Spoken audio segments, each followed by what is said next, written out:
Hey, crypto family. So it's less than 3 days until the ETH merge, and I know a lot of people have a lot of questions of how do I become eligible for the ETH proof of work fork, and if there's going to be a fork, and what exactly do I need to do, have my tokens on my hot wallet or in exchanges, etc. So I'm going to go ahead and explain that and exactly what you can expect come ETH merge day. So if you go to Binance, and you can see here that they have up on their website what is the ETH merge, and it says the merge is a technical upgrade that will shift Ethereum's existing proof of work mechanism to proof of stake. With this move, Ethereum aims to significantly cut its carbon footprint and lay groundwork for future scalability upgrades. So you can see the countdown is live here. Also, if you type in merge on Google, you'll see a countdown on there as well. But you can see here Ethereum's roadmap. So they already have the beacon chain. Next is the merge. And it says it'll finalize the transition from proof of work to proof of stake. And then next major upgrade is sharding, which aims to improve Ethereum's efficiency and scalability by splitting the blockchain into smaller parts known as shard chain. Now, here's a big question a lot of people have been asking is how will the merge affect holders, okay? Will I get new tokens? What's going to happen? So it says, if you're holding Ether, your funds will be safe during, before, and after the merge. The asset will still appear as ETH in users' wallets. Binance users, however, should prepare for a temporary pause on ETH and ERC20 token deposits and withdrawals. It's also possible that the Ethereum chain splits into two competing chains after the merge, and a new token is created.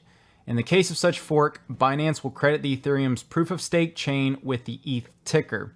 The fork token, on the other hand, will be distributed based on the snapshot of users' ETH balance. Okay, you can actually click learn more, which is what I did, and this is what I'm talking about with an ETH fork possibly happening.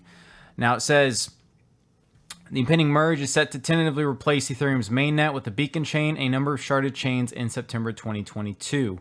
And scrolling down, basically talking about holding Ethereum, and then how will the merge affect in the event of a fork, okay? It says, please note that if Ethereum splits into two different networks, a process known as a fork, the ETH ticker of Binance will refer to Ethereum's new proof-of-stake chain. Binance will distribute the fork tokens according to a snapshot of users' ETH balance. This is why you see a lot of holders getting a lot more ETH, a lot of people actually borrowing ETH from Aave, from these different borrowers, okay? Borrowing funds to get more ETH. And it says, understand that a fork may or may not happen. This is the biggest thing I want to tell people, okay? This fork isn't guaranteed. There's still tokens. People don't know what the official fork token will be. I'm going to go over a Twitter of a certain ETH proof of work Twitter that some people are speculating will be the token. But again, nothing is concrete yet. It says any hard fork during the merge will be unofficial. If an unofficial fork happens, Binance will release further details about the token distribution in a future announcement. And then basically talks about speed, gas fees, and staking. So for transaction speeds, Ethereum holders can expect similar transaction speeds after the upgrade. Gas fees, they'll be the same for now, but for sharding, they can expect cheaper gas fees in the future. And then staking, it says instead of miners, people who stake their Ether will help secure the network. Do note that stakers won't be able to withdraw their staked ETH for 6 to 12 months after the merge. So this is a big thing here, okay? It says once Ethereum implements the Shanghai upgrade, however, the network will allow a total of up to 40,000 staked ETH in daily withdrawals.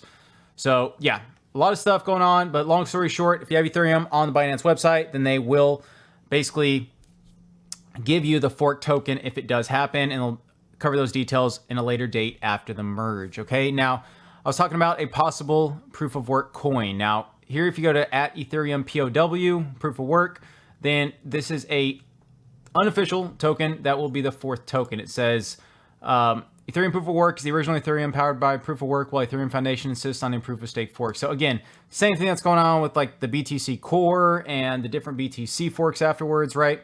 So this is kind of a similar thing. These people do not want proof of stake. They want proof of work, so they're helping to make a network and keep the network for that. Now, the biggest thing here is you click on Linktree, you'll actually get a link to their Discord. Once you join their Discord, this is what's going to look like here, okay? There's no verification or anything. There's a little over 2,000 people in this Discord.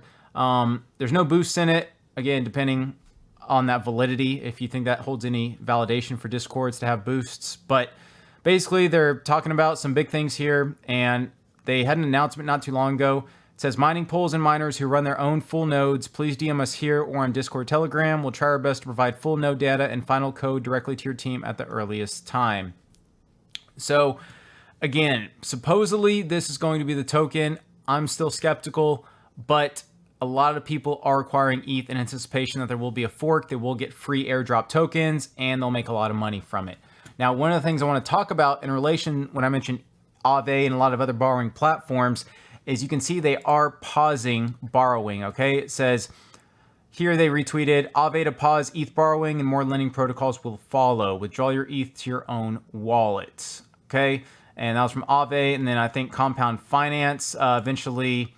it says here, Compound finally made the move. Withdraw your ETH to your own wallet on Ethereum to get all airdrop tokens you deserve. So basically what's going on here is these borrowing platforms are halting borrowing because they don't want to have the network becoming unstable.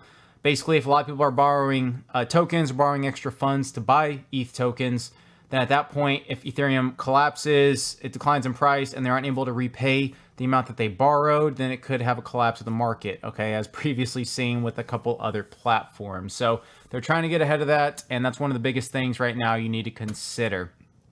So basically, go ahead and go to this at Ethereum Proof of Work right here, and just kind of go in their Discord, look at their Twitter. I'm not going to go over everything in this video because I don't want to make it 30, 40 minutes long.